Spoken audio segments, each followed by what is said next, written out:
আসসালামু আলাইকুম, স্বাগত জানাচ্ছি মাহবুব এক্সপ্লোরার পেজ থেকে। আজকের গল্প জার্নি বাই ট্রেন। এখন ঘড়িতে 2:20। আমরা অপেক্ষা করছি নাটোর রেল স্টেশনে দ্রুতযান এক্সপ্রেসের অপেক্ষা। আপাতত গন্তব্য পার্বতীপুর। ট্রেন ভ্রমণ আমাদের জীবনের অবিচ্ছেদ্য অংশ। এটি শুধুমাত্র যাতায়াতের মাধ্যম নয়, বরং বিভিন্ন প্রাকৃতিক দৃশ্য, মানুষের জীবনযাত্রা, চলন্ত গতি ও শব্দ সব মিলিয়ে ট্রেন ভ্রমণ একটি আলাদা আনন্দ নিয়ে আসে। ঘুম ভাঙলো তখন দেখি ঘড়িতে ভোর 4:30। আমরা হিলি-বর্ডার প্রবেশ করছি। ও যে দেখা যায় বর্ডারে নিয়ন আলো, যা আলোকিত করে রেখেছে ভারত ও বাংলাদেশের সীমান্ত। এখান থেকে পশ্চিম দিনাজপুরের শহর বালুরঘাট খুব কাছে।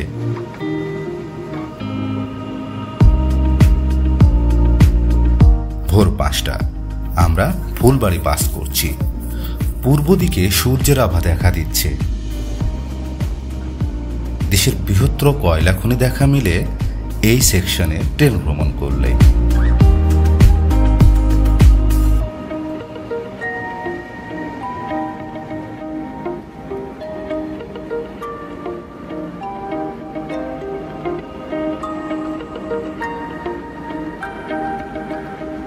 অবশেষে 5:40 আমরা দিনাজপুর জেলার পার্বতীপুর জংশনে নেমে পড়লাম।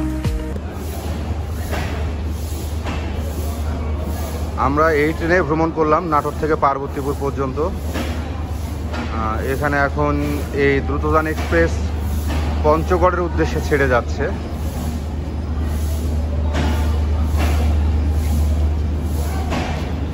এই মুহূর্তে দাঁড়িয়ে আছি বাংলাদেশের সর্ববৃহৎ রেলওয়ে জংশন পার্বতীপুর। আমরা দ্রুতযানে ভ্রমণের পর এবার একটি লোকাল ট্রেনে ভ্রমণ করব। কাটায় কাটায় সকাল 6টা। পার্বতীপুর থেকে লালমনিরহাটের বুড়িমারি পর্যন্ত 64 কোড নিয়ে কমিউটার এই ট্রেন যাত্রা শুরু করল। সকালের মিষ্টি রোদ ট্রেন নিজে গায়ে মেখে ছুটে চলেছে তার নিজ গন্তব্যের দিকে।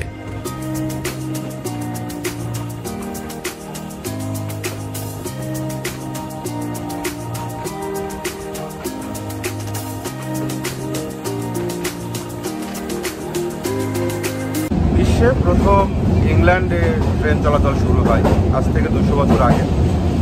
আর বাংলাদেশে ট্রেন চলাচল শুরু হয় 1862 সালের 15 নভেম্বর।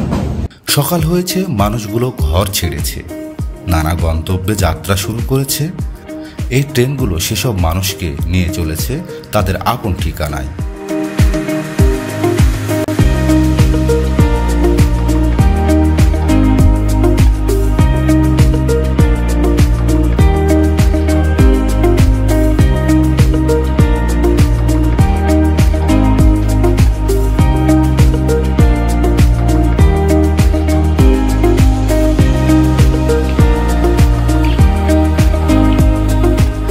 কুড়িগ্রাম এক্সপ্রেস 798 কোড নিয়ে বদরগঞ্জ প্রবেশ করছে। রংপুর জেলার একটি উপজেলার নাম বদরগঞ্জ, পরে তাকে পৌরসভাও করা হয়। ট্রেনের নামের সাথে সাধারণত আপ ও ডাউন শব্দটা থাকে। প্রশ্ন হচ্ছে তা কেন? এই যে কুড়িগ্রাম এক্সপ্রেস কুড়িগ্রাম থেকে ঢাকা যাচ্ছে, একই ট্রেন আবার ঢাকা থেকে কুড়িগ্রাম জেলায় ফিরবে।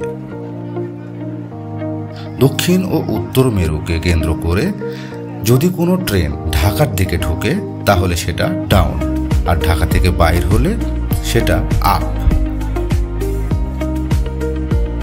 কুড়িগ্রাম এক্সপ্রেস যেহেতু উত্তর থেকে দক্ষিণ দিকে ঢুকছে, তাই তাকে ডাউন ট্রেন বলা হয়। বগি ও কোচ কি একই? না, বগি আসলে 4 চাকা মিলে এক সেটকে বোঝানো হয়, আর মানুষ যেখানে বসে তাকে কোচ বলে। তাহলে এক কোচের 2 প্রান্তে 2 বগি থাকে, 2 বগির উপরে একটি কোচ থাকে।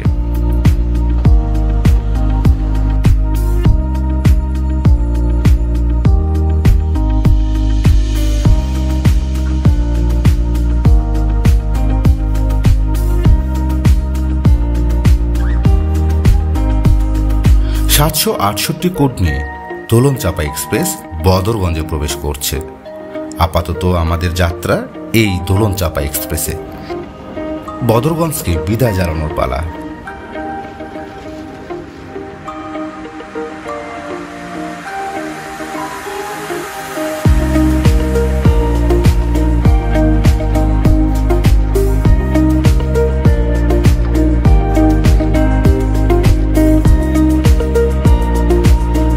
চলতে চলতে মাঝপথে ট্রেন থেমে গেল। একটি স্টেশনের সামনে ও পিছনে সিগন্যাল থাকে, যাকে বলা হয় হোম সিগন্যাল, যা নিয়ন্ত্রণ করে স্টেশন মাস্টার নিজেই। তার নির্দেশ না পেলে ট্রেন চালক ট্রেন থামিয়ে দেন। আমরা শ্যামপুর স্টেশন থ্রু পাস হচ্ছি। কোনো স্টেশনে যাত্রা বিরতি না দিয়ে যদি ট্রেন চলে যায়, রেলের ভাষায় তাকে থ্রু পাস বলে।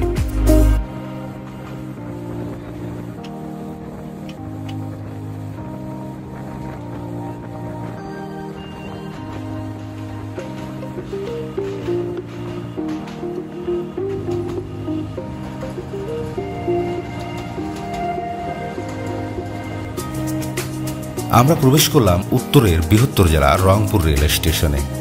যাত্রার বিরতি দিয়ে আবার ছুটে চলল দোলনচাঁপা এক্সপ্রেস।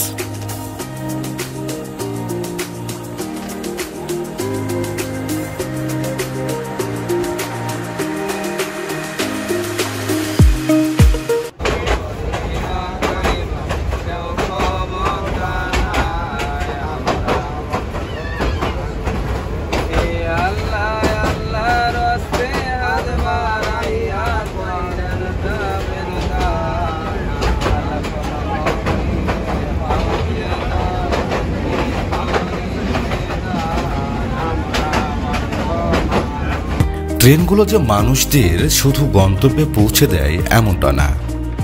এই ট্রেনে অনেক মানুষের জীবিকা নির্বাহ করে। তাদের পণ্যগুলো ভ্রাম্যমাণ যাত্রীদের কাছে বিক্রয় করেন, অর্থ উপার্জন করেন পরিবারের জন্য।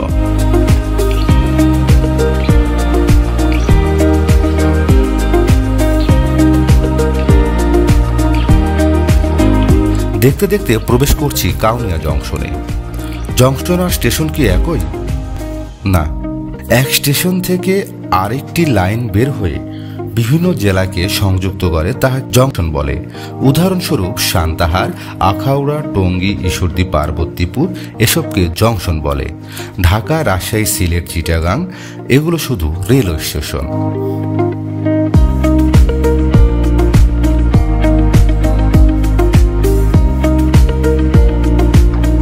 এটা মূলত কাউনিয়া জংশন। এখান থেকে 3টে লাইন 3 দিকে চলে গেছে। একটা সান্তাহার, একটা রংপুর, আর একটা হচ্ছে লালমনিরহাট কুড়িগ্রাম লাইন। কিছু দূর পরে হচ্ছে তিস্তা রেল সেতু। আমরা ওই দিকে আর যাবো না। এখন এখান থেকে আমরা গাইবান্ধা, বগুড়া হয়ে সান্তাহারের উদ্দেশ্যে যাব।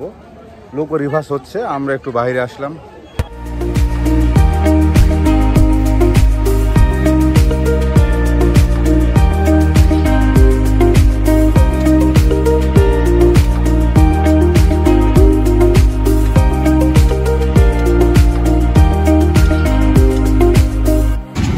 সোজা লাইনটা চলে গেল রংপুর, রংপুর দিয়ে পার্বতীপুর, যে লাইন দিয়ে আমরা আসলাম।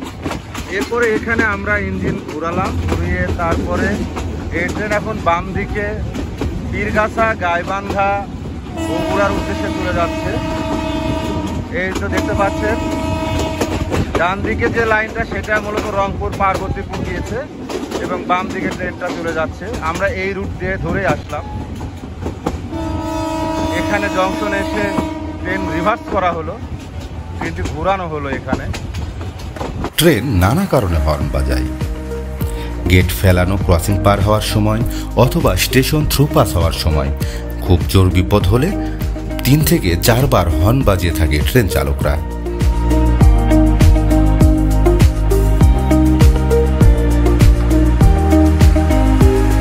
বৃষ্টি আসলো। পীরগাছা স্টেশনে আমরা দাঁড়িয়ে পড়লাম ক্রসিং এর জন্য।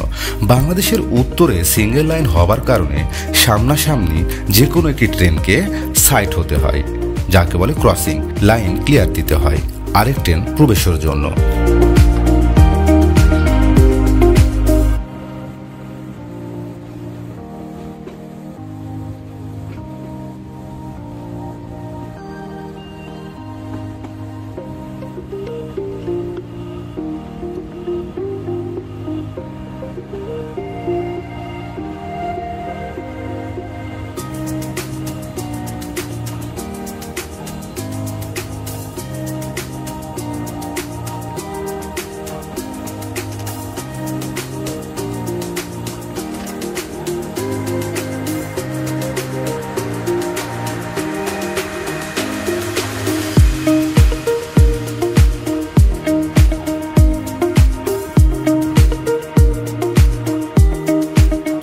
আমরা বামনডাঙ্গায় প্রবেশ করলাম। যাত্রা বিরতি দিয়ে করতোয়ার সাথে ক্রসিং শেষে আবার যাত্রা শুরু হলো।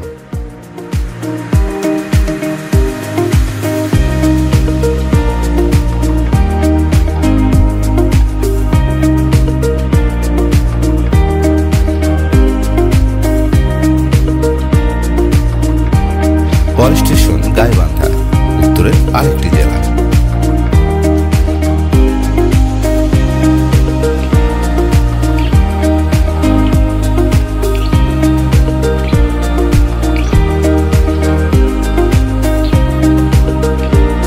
ট্রেন যেন মানুষের স্বপ্ন নিয়ে যাত্রা করে।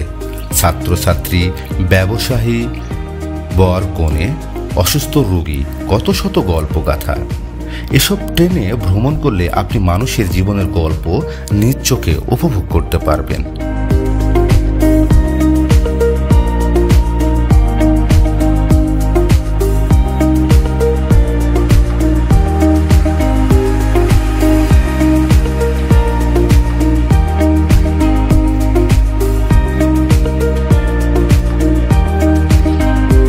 সবুজ শ্যামল বাংলার চেনা রূপ ট্রেন ভ্রমণ না করলে আপনি জানতেই পারবেন না বাংলাদেশ কত সুন্দর।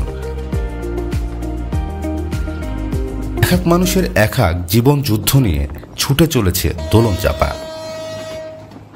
রঙিন টেলিভিশনে চোখ জোড়ায় ভ্রাম্যমান যাত্রীদের।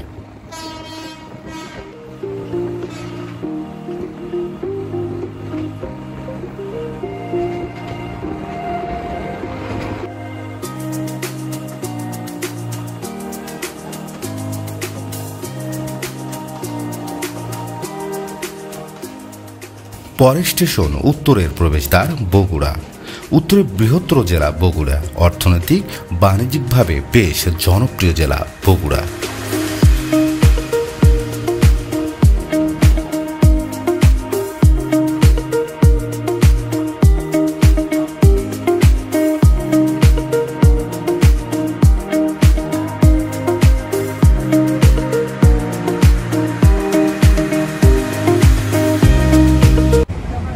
দর্শক, আমরা দীর্ঘ প্রায় 18 ঘন্টার মতো জার্নি শেষের পথে।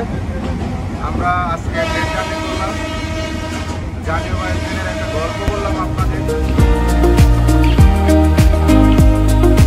দোলনচাপার শেষ গন্তব্য সান্তাহার প্রবেশ করছি। পরের যাত্রা পঞ্চগড় এক্সপ্রেস ট্রেন ধরে নাটোরে। একটু চিন্তার বিষয়, কারণ দুই ট্রেন একই সাথে প্রবেশ করছে। যদি আমাদেরটা 1 মিনিট লেট করে তাহলে আমরা ট্রেন ধরতে পারবো না। মিস হলে 4 ঘন্টা অপেক্ষা করতে হবে সান্তাহার স্টেশনে। বিধ্বস্ত অবস্থা, অবশেষে পঞ্চগড় এক্সপ্রেস ট্রেনে আমরা নাটোর আসলাম। একেবারে পাক্কা 18 ঘন্টার মতো জার্নি। কোনো রেস্ট নেই, কোনো খাওয়া নেই, কোনো কিছু নেই, শুধু ট্রেনের উপর।